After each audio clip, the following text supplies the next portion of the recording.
নমস্কার বন্ধুরা, আমি প্রতীক। আজ তোমাদের শোনাবো জাতক সমগ্রের 23তম এপিসোড, পৌনঃপৌনিক জাতক। পুরাকালে একসময় বোধিসত্ত্ব বারাণসী রাজ ব্রহ্মদত্তের অমাত্য ছিলেন। সেই সময় একটা কুকুর রোজ রাজার হস্তিশালায় যেত। মঙ্গলহস্তির ভোজনের স্থানে যেসব অন্নপিণ্ড অর্থাৎ ভাত তরকারি পড়ত, কুকুরটা তা রোজ খেত। এইভাবে রোজ আহারের সন্ধানে মঙ্গলহস্তির কাছে যেতে যেতে কুকুরটি মঙ্গলহস্তির প্রীতিভাজন হয়ে ওঠে। একটা প্রীতির ভাব জন্মায় উভয়ের মধ্যে। মঙ্গলহস্তি রোজ কুকুরটি এলে তবে একসঙ্গে ভোজন করত। ক্রমে তাদের সখ্যতা বেড়ে উঠতে লাগলো। কেউ কাউকে ছেড়ে থাকতে পারত না। কুকুরটা প্রায়ই হাতির সুরের উপর উঠে দোল খেত। একদিন কোনো এক গ্রামের একটি লোক মাহুতকে কিছু টাকা দিয়ে কুকুরটিকে কিনে নিয়ে তার নিজের গ্রামে ফিরে যায়। সেদিন থেকে মঙ্গলহস্তি কুকুরকে দেখতে না পেয়ে স্নান পান ও আহার ত্যাগ করল। একথা রাজার কানে গেলে রাজা বোধিসত্ত্বকে বললেন, পণ্ডিতবর, আপনি কি দেখুন তো হাতিটা কেন এমন করছে। বোধিসত্ত্ব হস্তিশালায় গিয়ে দেখলেন মঙ্গলহস্তি অতি বিমর্ষভাবে দাঁড়িয়ে আছে, অথচ পরীক্ষা করে দেখলেন তার শরীরে কোনো রোগ নেই।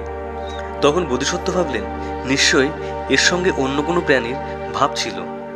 তাকে দেখতে না পেয়েই এ এমনভাবে বিমর্ষ হয়ে আছে।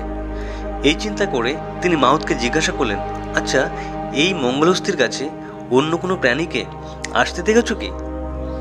কোনো প্রাণী কি ওর কাছে আসা যাওয়া করতো? মাহুত বলল, একটা কুকুরকে প্রায়ই ওর কাছে আসতে দেখেছি। কুকুরটার সঙ্গে ওর খুব ভাব জমে ওঠে, ওরা একসঙ্গে খেত। বোধিসত্ত্ব তাকে জিজ্ঞাসা করলেন, কুকুরটা এখন কোথায়? মাহুত উত্তরে বলল, কোনো এক গ্রামবাসী কুকুরটাকে তার গ্রামে নিয়ে গেছে। বোধিসত্ত্ব বললেন, লোকটার বাড়ি কোথায় জানো? মাহুত বলল, সে তা জানে না। বোধিসত্ত্ব তখন রাজার কাছে গিয়ে বললেন, মহারাজ, আপনার মঙ্গলহস্তির শরীরে কোনো রোগ নেই।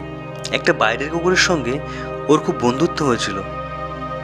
সেই কুকুরটাকে দেখতে না পেয়েই ও দুঃখে স্নান আহার ত্যাগ করেছে। কুকুরটার প্রতি মমতার জন্য তার আদর্শনে শোকাহত হয়েছে। রাজা বললেন, কুকুরটা কোথায়? বোধিসত্ত্ব বললেন, কোনো এক গ্রামবাসী কুকুরটাকে বাড়িতে পুষবে বলে তাকে নিয়ে গেছে। রাজা বললেন, তাহলে এখন কর্তব্য কি? বোধিসত্ত্ব বললেন, ভেরি বাজিয়ে সারা রাজ্যে ঘোষণা করে দিন, আমাদের মঙ্গলহস্তির সঙ্গে একটি কুকুরের সখ্যতা হয়েছিল। শোনা যাচ্ছে কোনো গ্রামবাসী তাকে নিয়ে গেছে। যার ঘরে ওই কুকুর পাওয়া যাবে তাকে সমুচিত দণ্ড দেওয়া হবে।